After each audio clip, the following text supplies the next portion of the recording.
자, 이제 마케팅 및 광고부터죠. 자, 부동산 마케팅은 좀 전에 이제 부동산 관리보다도 훨씬 더 분량이 적어요. 그러면서도 이제 자주 출제되는 주제입니다.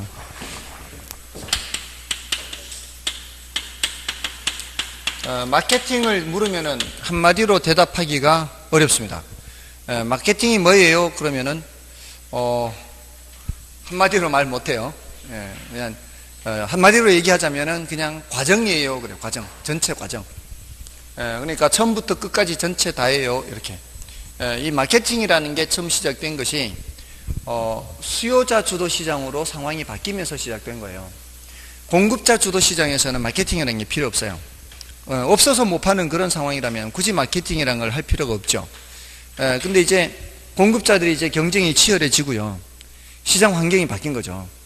수요자들도 이제 여유가 있어서 이제 골라잡기 하는 거죠. 어떤 놈이 잘 만드는가. 이런 상황에서는 공급자들이 살아남기 위해서 이제 마케팅이라는 걸 하는 거죠. 그러니까 일단 수요자들이 어떤 상품을 원하는지를 캐치해내야 돼요, 이제. 그리고 그와 같은 물건을 만들어야 되고요. 우리는 그런 물건을 만들었다고 홍보도 해야 돼요. 그리고 판촉 활동을 통해서 판매를 한 후에 사람들이 쓴 후에 또 AS도 해줘야 되고요. 다음 상품을 만들 때 그걸 또 반영을 해야 돼요. 그래서 이런 전체 과정을 뭐라고 하는 거예요? 마케팅이라고 하는 거죠. 그러니까 한마디로 말 못하는 거죠. 한마디로 뭐라고 한다고요? 과정이다.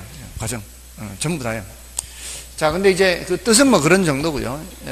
근데 뜻이 제가 이렇게 말로 하는 거하고 글로 표현한 거는 뜻이 좀 다를 수는 있죠. 근데 그 의미가 그거란 말이에요. 기업이 이윤을 극대화하기 위해서, 그 목적을 달성하기 위해서 행하는 전반적인 과정을 마케팅이라고 하는데, 여기서는 주로 마케팅 전략이 출제가 됐어요. 시장 점유 마케팅 전략, 고객 점유 마케팅 전략, 관계 마케팅 전략, 이렇게 있죠. 시장 점유 마케팅 전략은 공급자 측면의 전략이라 그래요. 이제 공급자 측면을 중시하죠. 공급자가 시장을 점유하기 위해서는 일단 시장을 세분한다 그래요. S, 그다음에 T, P. 시장을 세분하는 거 S, 세그먼테이션의 영어 단어 앞글자예요. 그다음에 T, 타겟이죠. 표적이라는 것이고요. P는 차별화예요. 자, 이 시장을 세분한다는 건 이런 거예요. 그러니까 그냥 세분만 알고 있어서는 안 되고요. 인구 경제학적 특성에 따라 시장을 나누는 것을 세분한다 그래요. 인구 경제학적 특성이라는 얘기는 사람, 인구, 이거를 경제학적인 특성에 따라 나누는 거예요. 예를 들어 소득 수준이 높은 사람, 낮은 사람, 성인, 아동, 또는 남성, 여성, 뭐 이런 식으로 어떤 특성에 따라 나누는 거거든요. 이제 그렇게 나눈 후에 자신이 가장 자신 있는 시장을 타깃으로 삼는 거죠. 그리고 나서 기존의 그 시장에 제품이 있을 때에는 기존의 제품과는 뭔가를 차별화를 해야 되겠죠. 그렇게 해서 시장을 점유하는 겁니다. 근데 그 차별화에 네 가지를 섞으란 얘기죠. 네 가지를 섞어서 차별을 하라는 얘기죠. 요 네 가지도 질문을 합니다. 그 네 가지가 뭔지를 네 개를 이렇게 나열해 놓고 그 중에 한 개를 다른 걸 집어넣어요. 네 개 중에 한 개를 다른 걸 집어넣고 제대로 돼 있는지 없는지를 물어요. 그러니까 대답할 수 있어야 돼요. 이제 제품 측면에서 차별화, 가격 측면에서 차별화, 유통 경로 측면에서 차별화, 홍보 촉진 측면에서 차별화. 얘네들이 모두 다 P자가 들어가 있죠. Product, Price, Place, Promotion. 자, 그런데 우리 시험에 어떻게 출제했는가 하면은 여기 차별화 있죠. 포지션, 포지셔닝, 자리 잡는 거.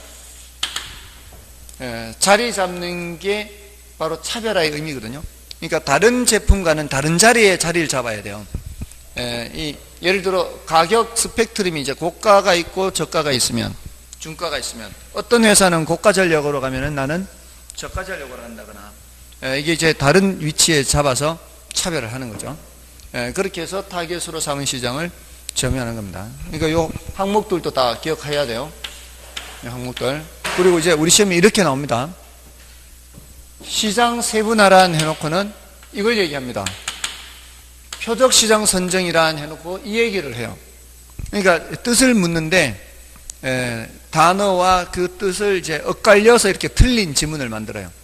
그리고 여기서도 시장 점유 마케팅 전략이란 해놓고는 고객 점유 마케팅 전략, 이걸 사용을 설명은 이걸 설명한다거나, 고객 점유 마케팅 전략이란 해놓고는 관계 마케팅 얘기를 한다거나, 그런 식으로 틀린 지문을 만드니까 요거 뜻을 정확하게 알고 있으면 돼요. 근데 이게 얘가 제일 많이 나왔어요, 시험에. 분량도 제일 많죠. 그래서 우리 교재 보시면은 그 143쪽은 이제 여러분이 봐주시면 되고요. 144쪽에 마케팅 전략이 있죠. 거기에서 시장 점유 마케팅 전략이 지금 한 페이지 넘어서 오른쪽까지 가잖아요. 시장 점유 마케팅 전략이 그나마 분량이 제일 많은 거예요. 그래봤자 2페이지도 안 돼요. 거의 여기서 많이 나온다고요. 그러니까 그 144쪽의 내용을 보세요. 144쪽의 내용을 보시면 시장 세분화 이렇게 돼 있잖아요. 시장 세분화 이렇게 돼 있는데 밑에 이제 표적 시장 선정을 이렇게 갖다 쓰는 거죠. 그렇게 틀린 지문 만들어요. 그리고 표적 시장 선정이란 해놓고는 밑에 그 제품 차별화의 내용을 갖다 쓰는 거죠. 이런 식으로 틀린 지문을 만드니까 그 해당되는 뜻을 정확하게 파악할 수 있도록 준비를 하시면 되고요. 그다음에 사피 믹스 전략도 마찬가지죠. 사피 믹스 전략도 오른쪽에 제품 전략, 가격 전략, 유통 경로 전략, 홍보 촉진 및 의사소통 전략, 자 이런 것들을 체크하시면 되겠습니다. 그다음에 이제 고객 점유 마케팅 전략은 수요자 측면을 중시하는 거예요. 수요자 측면을 중시한다는 얘기는 수요자들이 구매 행동을 할 때 이런 단계를 거친다는 거예요. 아이다 원리. 이제 이게 액션 행동이거든요. 행동이 이제 구매 행동으로 나타나는 거예요. 구매 행동으로 나타날 때까지 여기는 주목을 하고요. 여기 흥미를 갖고 여기에 욕망을 갖는다는 거예요. 사람들이. 이런 단계가 있다는 거예요. 자, 근데 요 단계에 있는 사람은 이제 계약서를 들이밀어도 괜찮을 수 있어요. 근데 이 단계에 있는 사람이나 이 단계에 있는 사람은 그 앞 단계, 그 다음 단계로 오도록 해야 되지, 섣불리 여기 있는 사람은 이렇게 오게 하면은 역효과가 날 수 있다는 거예요. 사람들을 보고 잘 간파를 하라는 얘기예요. 그 사람이 이게 있는지 여기 있는지. 그 다음 단계로 이렇게 끌고 와야 되는데 역효과가 나도록 하면 안 된다는 거예요. 그래서 이걸 잘 해야 되는데 사실 사람 마음속에 들어가 보지도 못하는데 알기가 쉽지 않잖아요. 여러분들 같으면 이거 잘 알 수 있겠습니까? 이건 보통 여자가 잘 하는 편이죠. 여자가 더 잘 아는 편이죠. 남자들은 잘 못하잖아요. 잘 하시나요? 이거 잘하면은 거의 바람둥이에요, 남자는. 이거 잘하는 사람이 남자는 바람둥이에요. 그러지 않을까요? 그렇죠? 사실 여자를 어떻게 대해야 되는지 잘 모르죠. 만약에 그거 알면은 그냥 숱한 연문을 뿌리는 거죠. 근데 사실 잘 모르죠. 잘 모르는데 예전에 기사에 이런 거 봤어요. 보석 가게인데 손님들이 오면은, 보석 가게 오면은 대부분 이제 잘 사는 사람들이 오잖아요. 부유층들이. 저 사람이 살 사람인지 안 살 사람인지 점원들이 알 수가 없다는 거죠. 알 수가 없으니까 어떤 경우에는 사러 온 사람인데 뭐 정보가 필요하고 이렇게 옆에서 조언을 해줄 누군가가 필요한데 옆에 안 붙으면 그것도 안 되고요. 또 구경만 하러 왔을 수도 있잖아요. 근데 와가지고 옆에서 자꾸 뭐라고 하면은 부담스러워서 다음부터는 그 집 못 가죠. 자, 그래서 그 입구에다가 금팔찌, 은팔찌, 동팔찌를 갖다 놓고 오늘 살 사람은, 사고 싶은 마음이 있는 사람은 금팔찌를 차고 오늘 그냥 구경만 하러 가겠다라고 하면은 동팔찌를 차고, 그냥 구경은 하되 경우에 따라 살 수도 있다라고 생각하는 사람은 은팔찌를 차게끔, 그렇게 해서 금팔찌 찬 사람한테는 적극적으로 가서 이렇게 설명을 해주고 이렇게 하고, 동팔찌 찬 사람은 알아서 그냥 놀다 가게 놔두고 뭐 이렇게 하기도 했다고 해요. 그렇게 했다고 하는데 얼마나 그 팔찌를 제대로 차고 했는지는 사실 잘 모르겠는데 아무튼 그런 것들이 다 고객의 심리 상태를 캐치하고 싶은 그 판매자의 그 입장인 거죠, 사실은. 알고 싶은 거죠, 사실은. 근데 지금까지 경험상 요거 잘 하는 사람은 옷가게 했던 사람은 잘 안 돼요. 옷가게. 제가 옷가게 했던 사람들 다 물어봤거든요. 수험생 이제 공부하러 오신 분 중에 지금 현재 옷가게를 하고 있다라고 대답한 사람, 그리고 예전에 옷가게를 했다라고 대답한 사람들한테 다 물어봤는데, 저 사람이 들어올 때 저 사람 살 사람이다 그렇지 않은 사람이다 느낌이 오냐니까 느낌이 온대요. 느낌이 온대요. 옷가게 했던 사람들은. 참 신기해요. 그 한 사람은 평택의 미군 부대 앞에서 했는데 거기에서도 그게 가능하대. 외국인들도. 외국인이 들어오는데 저 사람이 살 사람이다 안 살 사람이다 알겠더래요, 자기는. 아무튼 그렇다고 합니다. 자, 그게 이제 요 아이다 원리에 따라서 그렇게 하는 얘기죠. 우리 중개할 때도 사실 마찬가지죠. 중개할 때도 그 사람이 이제 어떤 상태에 있느냐에 따라서 접근을 달리 하라는 얘기예요. 그래서 심리적 접점을 마련하라. 심리적 접점. 그래서 마케팅 효과를 극대화하라는 얘기고요. 그 다음에 이제 관계 마케팅 전략은 수요자와 공급자의 지속적 관계죠. 수요자와 공급자의 지속적 관계를 중시. 일회성 거래로 끝내지 말고 지속적 관계를 갖는다는 얘기죠. 그래서 이거는 브랜드 문제와 관계 있다 그래요. 특히 부동산에서는 브랜드 문제와 관계 있다라고 할 수밖에 없어요. 여러분들 일생을 살면서 한 회사가 분양하는 아파트를 몇 번 분양받아 보겠어요? 한 회사가 분양하는 아파트를 평생 2번 받을 수 있을까요? 2번 받는 경우 극히 드물걸요? 그죠? 지속적 관계라는 게 건설사와 분양받는 사람 입장에서는 그렇게 지속적 관계라는 게 있기가 쉽지 않아요. 그럼 여기서는 다른 사람들이 써본 평판을 들어볼 수밖에 없어요. 경험이 우리가 직접 경험한 것은 별로 없으니까. 그러니까 다른 사람들이 사용해본 평판을 듣는다는 게 결국 브랜드 이름을 듣는다는 거죠. 브랜드 이름.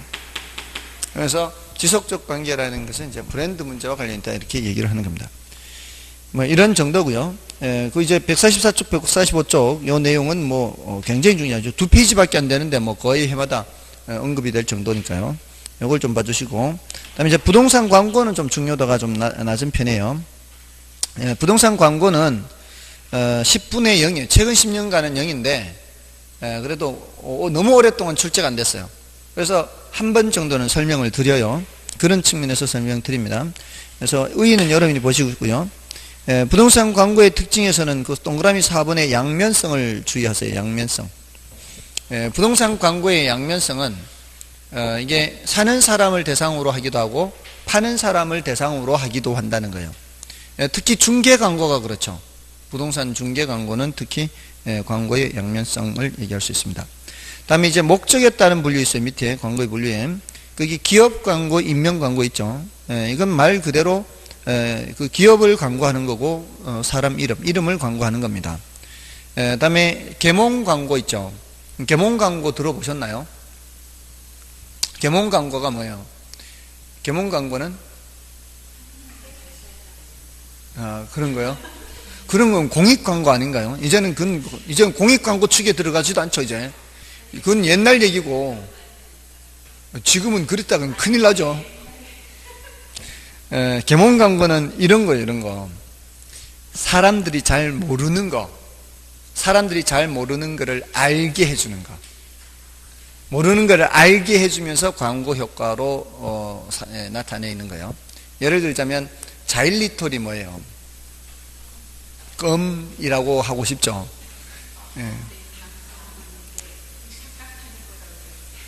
그래요? 자일리톨 껌 광고할 때 옛날에 초창기에 자일리톨 껌 광고할 때 화면에 자막이 나왔었어요. 자일리톨 땡땡 해놓고 자작나무 추출 물질로서 충치 예방 효과가 있음. 이렇게. 그러면서 우리 껌은 자일리톨을 사용해서 만들었어요. 이렇게. 그러면은 사람들이 생각하기에 저 껌 씹으면 충치 예방 효과가 있겠네, 이러면서 이제 광고 효과를 얻는 거죠. 뭔가를 사람들이 모르던 거를 알게 해주면서 광고로 활용하는 겁니다. 이런 게 계몽 광고라 그래요. 됐나요? 저도 그것 덕분에 알게 됐어요. 자일리톨이 뭔지. 그것 때문에. 그래서 자일리톨은 껌이 아니고 자작나무 추출 물질인 거죠. 자, 아무튼 그런 게 계몽 광고고요. 특정 광고는 특정 부동산을 광고하는 거예요. 우리 왜 그 대우 푸르지오, 뭐 이렇게 롯데캐슬 이렇게 광고하잖아요. 근데 그걸로 끝나는 게 아니고 그냥 그렇게 하면 기업 광고가 될 수 있지만 이렇게 하죠. 무슨 지역 무슨 동 대우 푸르지오, 무슨 지역 무슨 동 롯데캐슬, 이런 식으로 구체적으로 얘기하는 광고, 그게 바로 특정 광고예요. 특정 부동산을 광고하는 겁니다. 특정 부동산을 광고하는 거예요. 그 다음에 이제 매체에 따른 분류하면은 신문 광고. 자, 이거는 전시 광고, 안내 광고 이렇게 있죠. 전시 광고는 이런 거예요. 전면 광고 또는 반면 광고. 전면 광고 있죠. 반면 광고는 뭐예요? 위에는 기사가 있고 밑에 반면 광고가 나가죠. 이런 것들은 지면이 넓죠. 지면이 넓은 경우에는 상세한 설명문을 넣을 수가 있죠. 상세한 설명문을 넣을 수 있는 건 이런 광고예요. 근데 안내 광고는 뭔가 하면은 이런 거 보신 적 있나요?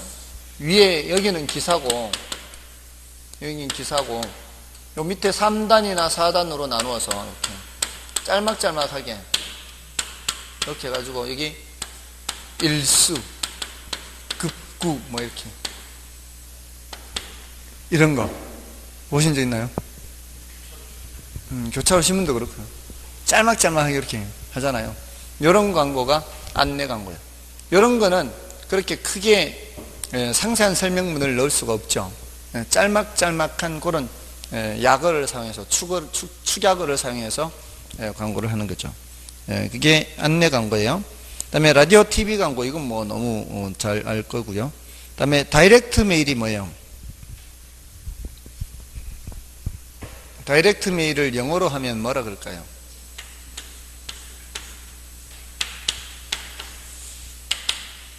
DM 발송네, DM. 다이렉트 메일. 이게 DM이에요. 다이렉트 메일, DM. 다이렉트, 직접 우편물을 보내는 거죠. 이 다이렉트 메일하고 다른 광고하고 차이점이 뭘까요?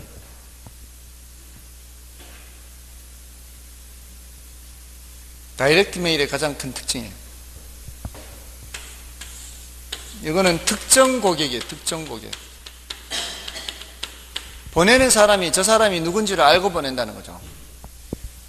예전에 한번 사용했던 고객이거나 그 인적 사항에 대해서 저 사람이 어떤 사람인지에 대해서 대략적으로는 알고 보내는 거예요. 그죠? 근데 자, 신문에 광고했어요. TV 광고해요. 또 광고 탑이 있어요. 그거는 누구든지 다 보는 거죠. 지금 내가 저걸 봤으면 하는 사람이 아닌 다른 사람도 다 보는 거 아니에요.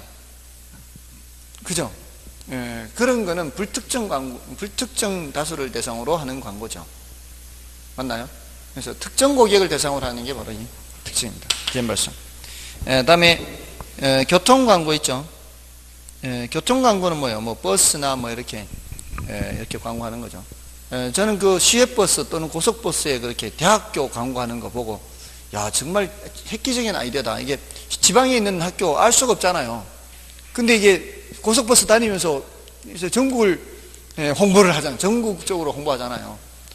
저기 충청부터 제천에 3명 대학교가 있는 거 어떻게 알아요? 정원이 3명인지 뭐 몇 명인지 정원이 3명이라서 3명 대학교인지 알 수 없는데 3명 대학교 전국적으로 홍보하고 다녀요. 버스가 다니면서. 또 뭐 여기 우석대, 중부대, 뭐 중원대 뭐 이런 데 있는지 없는지도 모르지만 하여튼 이름은 들어보잖아요. 이름은 동양대 뭐 이렇게. 동양대 들어보셨어요? 그 저기 뭐냐 예전에 그 패널로 많이 나온 그 진중근이라는 그 교수가 있는 데가 동양대잖아요. 동양대. 아무튼 그런 이제 여러 가지 이 방법이 있죠. 교통 광고. 그다음에 점두 광고가 뭐예요? 점두 광고. 점두 광고는 점포의 머리예요. 점포의 머리. 점포의 머리에 뭐 있을까요? 간판 있잖아요. 간판. 점포의 머리에 간판 있잖아요. 한자를 생각하면 좀 쉬워요. 근데 꼭 간판, 그렇게 점포에 머리 있는 간판만 얘기하는 게 아니라, 요새 왜 낮에는 이렇게 한 곳에 치워놨다가 밤이 되면 단속도 좀 없잖아요. 밤이 되면 공무원들 다 퇴근하니까 밤이 되면은 왜 그 가게 앞에다가 이렇게 펜으로 이렇게 돌려가지고 이렇게 불 들어오게 해가지고 이렇게 높게 이렇게 하는 거 있잖아요. 어떤 거는 막 춤도 추고 이런 것도 다 점두 광고예요. 점프를 알리는 광고죠. 그런 겁니다. 그다음에 노벨티 광고 뭐예요? 노벨티 광고는 거기에 이제 실용적이고 장식적인 조그만 물건 이런 것들을 광고 매체로 사용하는 거예요. 옛날에는 이거 중국집에서 병따개 많이 갖다 주고요. 요즘은 중국집에서 이쑤시개 많이 갖다 주죠. 옛날에 나이트클럽에 라이터 많이 줬잖아요. 그런 게 다 노벨티 광고예요. 요즘은 길거리 가면 뭐 많이 줘요? 물티슈 많이 줘요. 물티슈. 다른 거 주면 저 안 받아요. 근데 물티슈는 좀 받아요. 이렇게 물티슈를 받아가지고 이렇게 좀 쓸 일이 많으니까. 아무튼 그런 것들이 다 무슨 광고?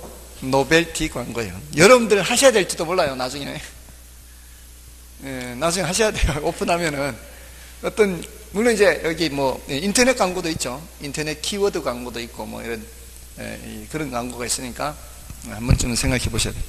자, 아무튼 이런 내용입니다. 자, 이 정도고요. 자, 앞에 우리 입지론을 남겨놓고 넘어갔었어요. 그래서 입지론 내용을 좀 설명을 드리고 뒤로 감정평가로 들어갑니다. 자, 43쪽에 가서 이제 부동산 입지론이 있죠. 자, 이 부동산 입지론은 43쪽, 44쪽은 별로 중요하지 않아요. 여기 이제 입지론이 뭐예요? 입지론이 이게 입지가 위치죠. 위치. 어떤 위치가 좋은 위치냐 하는 거잖아요. 근데 그게 모든 산업에 또는 주거용의 경우에 공통적으로 다 좋은 입지는 거의 없다고 봐야 되죠. 살기에 좋은 자리, 농사 짓기에 좋은 자리, 그리고 어떤 농작물은 어떤 땅이 좋은지, 이런 것들, 어떤 공장은 어디에 짓는 게 좋은지, 어떤 점포는 어디에 차리는 게 좋은지. 자, 이게 이제 입지론이에요. 그래서 이게 이제 주거 입지도 있죠. 주거 입지. 주거 입지도 있는데 주거 입지는 중요한 건 아니고요. 산업 입지에서 농업 입지, 공업 입지, 상업 입지 이렇게 하는데, 얘는 10분의 0이에요. 10분의 0. 얘는 10분의 2. 얘는 거의 해마다 나온다 봐야 돼요. 중요해요. 계산 문제도 나오고요. 이론적으로도 나올 수도 있고요. 이거는 10분의 한 2 가까이 돼요. 계산 문제까지 치면은. 그러니까 굉장히 중요한 거예요. 10분의 2가 아니고 해마다 또 이거는 중요해요. 자, 근데 이제 이거는 한 번도 설명을 안 드리기에는 좀 그래서 한 번만 말씀을 드리고 지나가요. 여기 이제 사실은 뒤에 가면은 튀넨의 위치시대하고 겹쳐요. 이게 200년 전 유럽 얘기예요. 200년 전 유럽. 그러니까 200년 전의 유럽이니까 지금 당연히 우리나라에서 지금 농사 짓는 농작물과는 다르다고 볼 수 있겠죠. 당연히 달라요. 이제 농작물을 보려고 하는 것은 아니에요, 사실은. 그때 농사 짓던 그 농작물과 지금 대한민국에서 농사 짓는 농작물의 공통점을 보는 거예요. 공통점이 있다는 거예요. 자, 이게 농업입지는 어떤 곳에 어떤 농업이 자리 잡느냐 이런 거잖아요. 근데 이제 이 튀넨의 위치 지대로는 그 지대의 크기를 계산을 할 때 생산물 가치에서 생산비를 빼고 수송비 빼고 지대를 계산해요. 지대를 계산할 때. 그래서 생산물 가치에서 생산비 빼야 되겠죠. 농사 지어서 수확한 것이 있으면 거기서 생산비 빼고 뭐도 빼는가 하면은 수송비까지 빼고 남는 걸 지대라 그래요. 남는 걸 이제 지대라고 하는데, 자, 이게 거리가 멀면 멀수록 뭐가 많이 발생해요? 수송비가 많이 발생하겠죠. 자, 이게 생산물 가치가 얼마 있는데 생산비를 빼고 거리가 멀면 멀수록 수송비가 많이 발생하면 지대는 점점 작아지겠죠. 자, 그런데 어떤 농작물은 수송비가 1km당 수송비가 많이 발생하는 거예요. 1km당 수송비가 많이 발생하는 농작물은 지대가 이렇게 급격하게 낮아져요. 수송비 부담 때문에. 그러니까 먼 곳에 가면은 아예 손실을 보기 때문에 먼 곳에서는 농사 지을 수가 없어요. 근데 이렇게 완만하게 떨어지는 농작물도 있을 거 아니에요. 모든 농작물이 1km당 수송비가 다 똑같은 것은 아니니까. 그럼 요 교차점 있죠? 요 교차점을 입지교차점이라 그래요. 입지교차. 위치가 교차한다. 그래서 요거를 입지교차지대론이라고도 해요. 입지교차지대론. 위치가 교차한다. 그럼 요 안쪽에서 농사 짓는 농작물은 이런 농작물이고요. 바깥쪽에서 농사 짓는 농작물은 이런 농작물이란 거예요. 그러니까 어떤 농작물은 안쪽에 자리 잡고 어떤 농작물은 바깥쪽에 자리 잡는데, 그게 200년 전 유럽이나 지금 대한민국이나 비슷한 점이 있다는 거예요. 뭔가 하면은 우리 왜 이제 시설 재배라는 거 있어요. 시설 재배. 비닐하우스 시설 해놓고 겨울에 보일러까지 떼가면서 농사 지어요. 자, 요거는 일정한 토지 면적에 자본이나 노동이 많이 투입돼요, 적게 투입돼요? 많이 투입되죠. 자, 근데 저기 우리 요즘 이제 바깥에 가면 이제 거의 모내기 다 끝냈잖아요. 모내기 다 끝났죠. 그 모내기를 끝낸 후에 대부분은 하늘이 길러주죠. 여기는 자본이 많이 투입돼요, 덜 투입돼요? 덜 투입되죠. 노동과 자본이 많이 투입되는 농업을 집약농업이라 그래요. 노동이나 자본이 적게 투입되는 농업을 조박농업이라 그래요. 자, 도시 근교에 비닐하우스가 많아요, 외곽에 비닐하우스 많아요? 근교에 많죠. 그 집약농업이 도시 근교에 많다는 거예요. 근데 그게 200년 전 유럽도 그렇다는 거예요. 200년 전 유럽에도 그게 조방적인 농업은 좀 거리가 먼 곳에 자리 잡고 집약농업은 비교적 도시 근처에 자리 잡았다는 거예요. 그게 그러니까 진리라고 하는 거잖아요. 진리. 진리라는 거는 때와 장소를 가리지 않고 이렇게 늘 진실인 사실. 이를 진리라고 하죠. 지금 조방. 그러니까 대학에서는 진리 탐구를 한다 그러잖아요. 진리 탐구. 자, 이렇게 집약농업, 조박농업. 자, 이 정도예요. 이게 이제 농업입지론에서요. 집약농업은 도시 근교에, 조박농업은 외곽에 자리 잡는구나. 이 정도입니다. 이 정도만 하고 지나가면 돼요. 자, 이제 공업입지론이에요. 공업입지론은 이제 공장을 어디다 짓는 게 좋냐 이거죠. 이거는 이제 10분의 2니까 이거는 이제 본론이 좀 내용을 그래도 약간은 알아둬야 되겠죠. 자, 공업입지에서 공장의 위치가 어디가 좋은 위치일까요? 자, 여기서 최소 비용 이론이 있어요. 최소 비용 이론.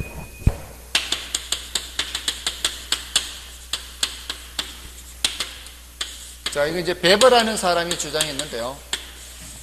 최소 비용 이론, 이 단어를 생각하면 돼요. 사람 이름 중요한 게 아니고, 단어의 뜻이 뭐겠어요? 비용이 가장 적게 드는 곳에 공장 지어라 이 소리죠. 자, 공장을 짓는다는 거는 이제 그 기업 활동을 하는 거죠. 기업 활동을 하려면은 한다는 거는 이윤을 극대화하는 게 이 기업의 목적이거든요. 근데 이윤을 극대화하려면 판매하는 거는 가능한 한 많이 해야 되고, 판매하는 건 가능한 한 많이 해야 되고, 비용은 가능한 한 낮춰야 되겠죠. 근데 이 사람은 비용을 낮춘다는 데 이제 초점을 맞추고 있죠. 이거는 뭘 전제로 했는가 하면은 공장의 위치에 따라 판매는 차이는 없고 이 말이에요. 공장을 어디에 짓든 판매는 비슷하다고 보는 거예요. 판매가 비슷하다면 그러면은 비용을 줄일 수 있는 곳이 이윤을 극대화한다는 거죠. 삼성전자 반도체가 공장이 한국 여기 평택에 있든 수원에 있든 어디에 있든 전 세계 시장에서 판매가 달라질까요?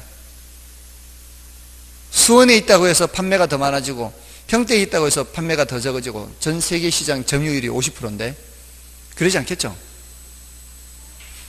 공장의 위치에 따라 판매가 달라지진 않아요. 그런 경우에는. 근데 평택에서 좋은 조건으로 땅도 제공하고 막 이렇게 해서 유치하면은 생산비가 많이 절감이 된다면 그럼 그 공장 그쪽으로 갈 수도 있겠죠. 뭐 이런 식으로. 자, 아무튼 비용이 제일 적게 드는 곳에 공장을 지으라는 얘기인데 그 중에서 제일 강조한 비용이 수송비예요.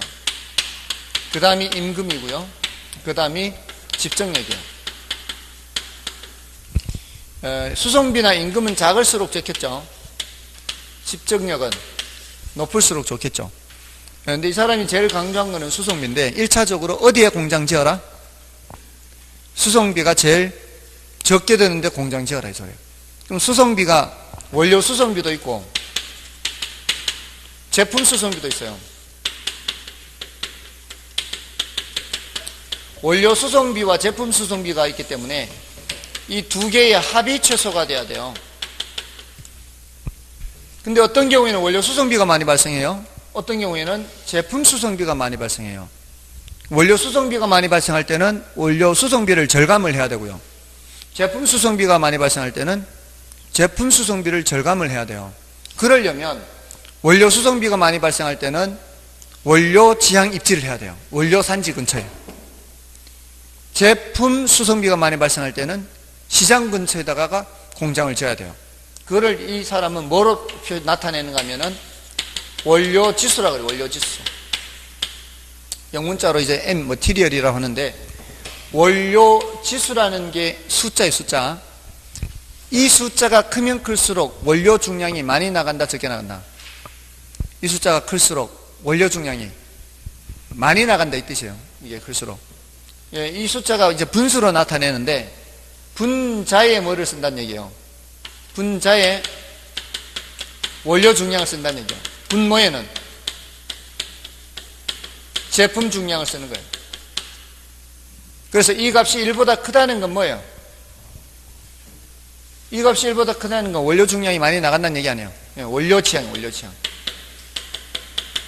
이 값이 1보다 작으면 시장 지향이 되는 거죠. 이 값이 1이면 입지 자유, 자유 입지형. 자, 요것들은 전부 다 어떤 관점에서 봤어요? 수송비라는 관점에서 봤죠. 근데 이 사람이 수송비만 본 게 아니에요. 정말 사람들, 이 연구하는 사람들 보면 정말 똑똑한 것 같아요. 정말 이름을 길게 남길 만한 그런 업적을 남긴 사람들이죠. 일단은 뭐를 찾는가 하면은 요 위치가 수송비가 제일 적게 드는 위치를 찾아요. 일단. 근데 비용이 수송비만 있는 게 아니고 다른 것도 비용에 영향을 미치잖아요. 이렇게 찾은 후에 이 사람이 뭘 했는가 하면은 요 위치를 벗어난다라고 생각해 보세요. 요 위치를 벗어나면은 수송비가 더 많이 발생하겠죠. 여기보다는. 요쪽으로 벗어나든 요쪽으로 벗어나든 요쪽으로 벗어나든 똑같이 10원만큼의 비용이 증가한다고 생각했어요. 여기도 10원 더 증가하고 여기도 10원 더 증가하고 위치를 옮기면 더 멀리 벗어나면 어떻게 했어요? 수송비가 더 많이 증가하겠죠. 자, 이렇게 찾아놓고 이거 10원, 20원 이렇게 찾아놓고 이걸 등비용선이라 그래요. 요 지점 주변에 도시들이 있는 걸 위치를 표시해요. 도시들 위치를 표시해요. 도시들이 있는 걸 위치를 표시해서 요 위치로 옮겼을 때 수송비가 얼마나 더 발생해요?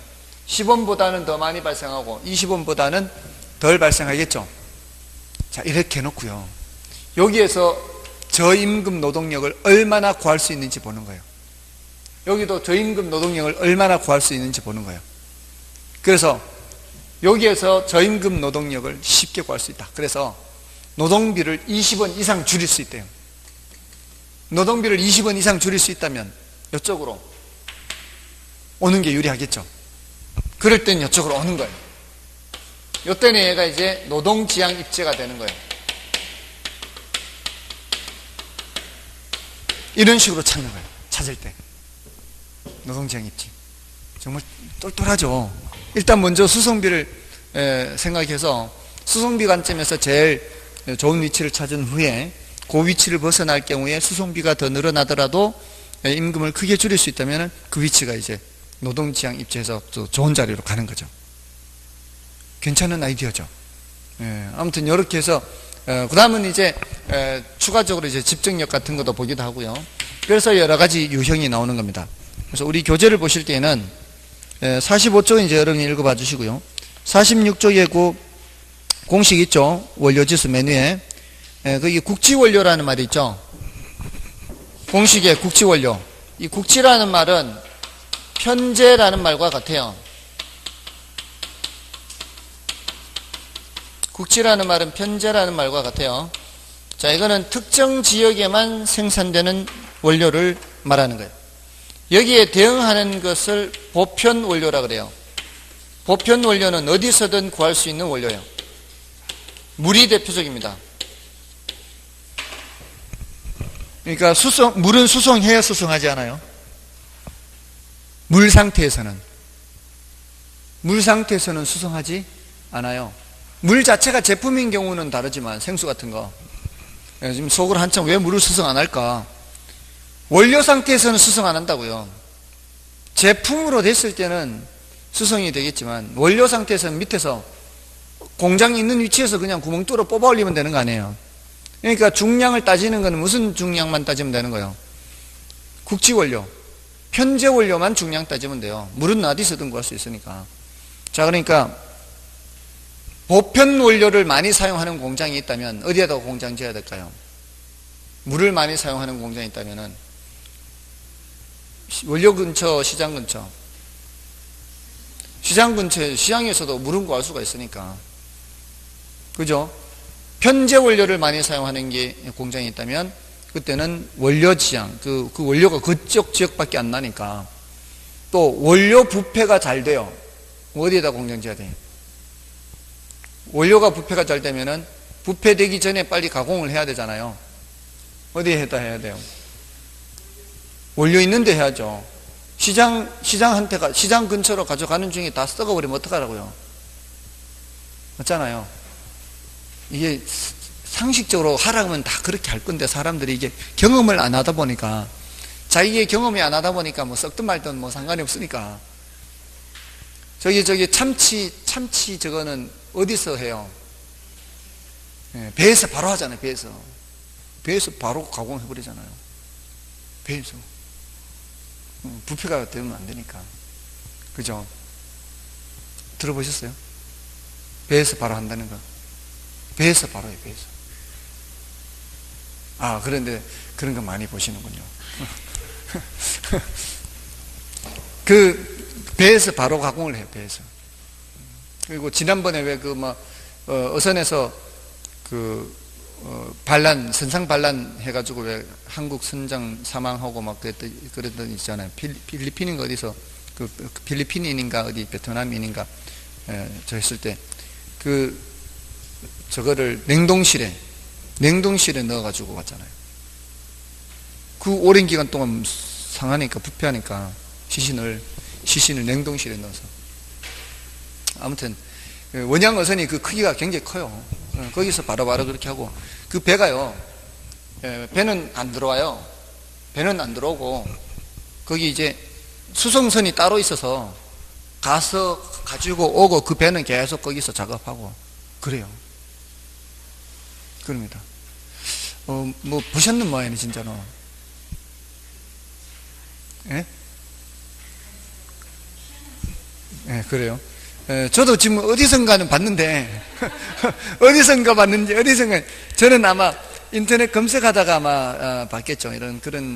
그런 기사들이 나오면은 저는, 그런 기사들이 재밌어요, 저는.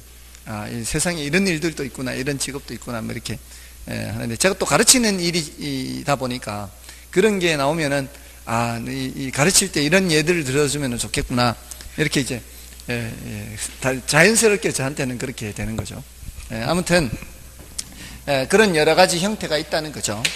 자, 그리고 그래서 그게 이제 원료지향, 시장지향, 노동지향도 있고 경우에 따라 집적지향도 있는데, 노동지향의 대표적인 게 섬유산업, 신발산업이 대표적인 거죠. 노동지향의 나에 있죠. 그 다음에 집적지향 산업에서 나의 석유화학공업이나 자동차공업이 그런 게 있고요. 그 다음에 중간지점지향 산업이 있죠. 중간지점지향 산업은 오른쪽에 맨 위에 보시면은 그 수송적환지점이라는 게 나와요. 수송적환지점이라는 게 뭘까요? 수송적환지점이라는 게 옮겨 싣는다 뜻이에요. 적환이라는 게 쌓을 적자, 환자가 옮긴다, 이런 의미죠. 그러니까 옮겨 싣는다 이 말이에요. 옮겨 싣는다. 왜 옮겨 싣겠어요? 교통수단, 운송수단이 바뀌기 때문에. 철도교통에서 도로교통으로, 도로교통에서 철도교통으로, 또는 육상운송에서 해상운송으로. 그러니까 어떤 곳이 좋은 위치가 된다, 기차역이 공장 짓기에 좋은 위치가 된다, 또는 바닷가가 좋은 위치가 된다, 이런 소리예요. 기차역에 많이 있는 공장이 뭐가 있을까요? 지금은 잘 없지만 연탄 공장. 석탄은 만들 수가 없고, 석탄은 캐는 거고, 석탄을 캐서 열차를 이용해서 수송하죠. 태백 지역에서 석탄을 캐면은 열차를 통해서 수송을 합니다. 옛날엔 연탄을 많이 사용했잖아요. 그 연탄 공장을 어디에다 지어야 돼요? 기차역 바로 담장 옆에다가 지어야죠. 기차역 바로 옆에다 지어야 연탄을 열차로 가져오면은 불이면 거기에서 바로 컨베이어 벨트로 바로 연탄 공장으로 집어넣죠. 기차역에서 떨어진 곳에다가 연탄 공장 지으면 다시 트럭에다가 실어가지고 옮겨야 될 거 아니에요. 이 일을 또 해야 될 거 아니에요. 얼마나 불편해요. 그러니까 연탄 공장은 기차역 옆에 있는 거죠. 조치원에도 연탄 공장 있죠. 여기 사셨다면서요. 조치원에 연탄 공장이 있어요. 봤어요. 제가 5년 전인가 6년 전에 여기, 제가 6년 됐어요. 저 이제 거의 원주민 수준이에요, 제가 이제. 여기 온 사람 중에는 거의 원주민 수준이에요. 저보다 오래 산 사람이 저보다 늦게 들어온 사람보다 적은 것 같아요. 맞잖아요. 지금 30만 넘었는데 제가 올 때 11만 이랬거든요. 그러니까 제가 이제 원주민 수준이 이제. 근데 그때 조치원역에서 걸어서도 이렇게 어떤 동네가, 저는 어떤 동네를 가면은 어떤 동네인지 이렇게 답사를 하거든요. 이렇게 걸어서 다니고 이렇게 차를 타고 다니기도 하는데, 지나가다 보니까 연탄 공장이 보이더라고요. 아직 있어요. 예? 그래요. 예전에 수업할 때 우리 동네도 옛날에 연탄 공장이 있다 그랬죠. 수업을 제대로 들으신 분은 아실 거예요. 우리 집 바로 앞에 엿 공장이 있었고, 그 앞에 연탄 공장이 있고, 그 옆에 성냥 공장도 있었다고. 우리 동네에 있던 성냥 공장이 인천 성냥 공장 다음으로 큰 성냥 공장이었어요. 그 유명한 인천 성냥 공장 다음. 그게 영화 인천 산업사라고 회사 이름도 기억하고 있어요. 영화 인천 산업사. 근데 그게 1년에 불이 한두 번씩 나는 게 연중 행사예요. 화약을 다루니까. 그냥 그 옆에 있는 집들 난리 나는 거죠. 아무튼 그런 동네였어요, 우리 동네가. 근데 그 연탄 공장이 기차역에서 떨어져 있는 연탄 공장이란 말이에요. 그러니까 그 연탄 공장으로 늘 트럭으로 실어가지고, 트럭에 저거 실어가지고 옮기는 걸 봤거든요. 그러니까 이게 이제 연탄 장사가 안 되면서 연탄 공장이 점점 문을 닫잖아요. 어떤 공장이 먼저 문 닫겠어요? 그 공장이 먼저 문 닫는 거예요. 거기는 타산이 안 맞죠. 이게 다시 트럭으로 수송을 해야 되니까. 수송 적환지점, 수송점, 중간지점 지향이에요. 중간지점 지향이고, 그것뿐만이 아니라 우리나라는 지하자원이 부족하기 때문에 외국에서 지하자원을 수입해서 제품을 만들어서 수출해야 되잖아요. 그러니까 우리나라는 공장이 어디에 많아요? 바닷가에 많아요. 바닷가에. 우리나라는 수출 주도 산업이기 때문에 이게 다 뭐예요? 다 중간 지점 지향이에요. 다음에 이제 편제 원료와 보편 원료, 아까 이건 말씀드렸고요. 다음에 레슈의 최대 수요율은 한 번만 말씀드리고 마는 거예요. 한 번도 출제된 적은 없어요. 레슈의 최대 수요율은 요거하고 반대예요. 반대.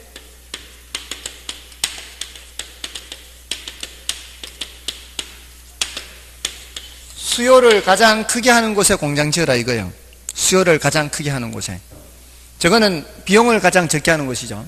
그럼 이 사람은 뭐를 전제로 하는가 하면은 비용은 어디에서 생산하든 차이가 별로 없다. 판매를 많이 할 수 있는 곳에 공장 지으라 이렇게 한 거죠. 판매를 많이 할 수 있는 곳에. 자, 그래서 이게 어떤 위치에서 판매하는 걸 어떻게 따지는가 하면은 그 위치에서의 높이로 나타내요. 공장이 있는 위치가 있으면 여기가 가장 많이 파는 곳이고 공장에서 거리가 멀어질수록 판매량이 줄어들겠죠. 어떤 이제 위치를 잡아서 이 동네, 이 도시 또는 이 동네 주변에 이렇게 해서 일단 사방팔방 교통 조건은 똑같다라고 가정을 하는 거죠. 이렇게 해서 이런 형태가 되겠죠. 이렇게 하면 원뿔 모양이 되겠죠. 원뿔 모양. 자, 이랬을 때 어떤 지점에서 그 높이는 바로 그 지점에서의 수요량이고요. 각 지점에서의 수요량이 있다고 생각해 보세요. 각 지점에서의 수요량을 다 이렇게 가느다란 철사 같은 걸로 다 이렇게 올린다고 생각해 보세요. 그럼 이 지역 전체 수요량이 뭐가 될까요? 이 지역 전체 수요량은 그 부피예요. 부피. 이 원뿔의 부피. 그리고 이 밑에 원은 뭔가 하면은 배후지예요. 원을 벗어나면은 수요량이 없어요. 높이가 제로니까. 자, A 지점의 공장을 차릴 때는 수요량이 이렇게 되고요. B 지점의 공장을 차릴 때는 이렇게 된다면 이 부피가 어느 지역이 더 큰지를 보는 거예요. 이 부피가. 어느 지역의 부피가 더 크냐. 그게 바로 최대 수요 위치가 되는 거예요. 이 부피가 제일 크게 되는 거예요. 이러면은 뭐가 더 커 보여요? A가 더 커 보여요? 헷갈리죠, 좀. 아무튼 이거 계산하면 되니까 밑넓이 곱하기 높이 곱하기 3분의 1 해야 되죠. 기억나는 거 보니까 좀 수학 좀 했었네요. 지금 다들 기억 못하고 있는데 지금 혼자 기억하고 있어요. 이거 한번 질문해 볼까요? 요런 주스 잔이 있어요. 그런 주스 잔이 있는데 가득 채운 후에, 자, 여기서부터 여기까지 높이가 있고 여기가 한가운데요. 가득 채우는 여기 한가운데요. 어릴 때 우리 애한테 제가 아빠가 밥 먹을게 네가 밥 먹어. 아빠가 밥 먹을게 네가 밥 먹어. 그러면 제가 어느 정도 먹을까요? 그러니까 제가 먹는 양이 어느 정도 될 것 같아요? 예? 요 반. 높이로 반. 얼마 정도 될까요? 4분의 3. 또 3분의 2. 또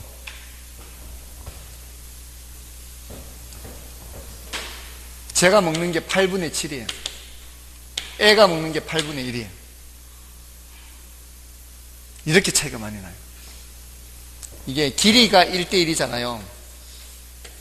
길이가 1대 2가 되잖아요.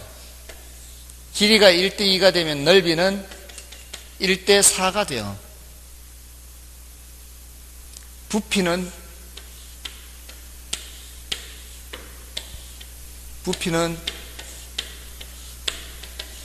이런 각설탕이 8개 있어요. 8개. 1대 8이에요. 1대 8. 이 부피와 이 전체 부피는 1대 8이 돼요. 요 넓이가 같은 요 넓이가 다 같아요. 여기에 요거 부피는 1대 8이에요. 그러니까 엄청나게 차이가 커요. 수박 요만한 거 하고 요만한 거 하고 수박 차이가 별로 안 날 것 같죠? 부피는 거의 2배 가까이 될 겁니다. 껍질까지 빼버리면. 껍질은 두께가 비슷하잖아요. 작은 거든 큰 거든. 그죠? 그러면은 사실상은 이게 먹을 게 훨씬 더 적습니다. 그러니까 과일은 큰 거를 사야 돼요. 큰 거를. 특상품은 빼고, 특상품은 특상품이라는 프리미엄이 있기 때문에 비싸고요. 보통 상에 해당 큰 걸 사는 게 양이 더 많아요. 대체로. 파는 사람들이 다 생각해서 파는 거죠. 대체로 큰 게 더 낫습니다. 물론 예외는 있어요. 귤은 3호 또는 4호가 제일 좋아요. 아무튼 이런 거고요. 참고로 말씀드렸습니다. 아무튼 이런 최대 수요 이론이 있어서 우리 교재에 보시면은 최대 수요 이론의 디귿을 보십시오. 수요 곡선과 수요 원추형이 있죠. 그게 A의 수요 원추형의 밑바닥은 시장 지역 범위가 돼요. 시장의 공간적 범위가 되죠. 그 다음에 수요 원추형의 높이는 한 지점에서의 판매량이 되고요. 또 수요 원추형의 용적, 부피는 시장 수요로부터 얻어지는 총 수입이 돼요. 그래서 수요 원추형의 부피가 가장 큰 곳이 최적 입지점이 된다. 이건 이제 반대 입장에서 봤다. 이 정도예요. 여기 조금 더 중요하고요. 그 서비스 입지론부터는 좀 휴가 있습니다.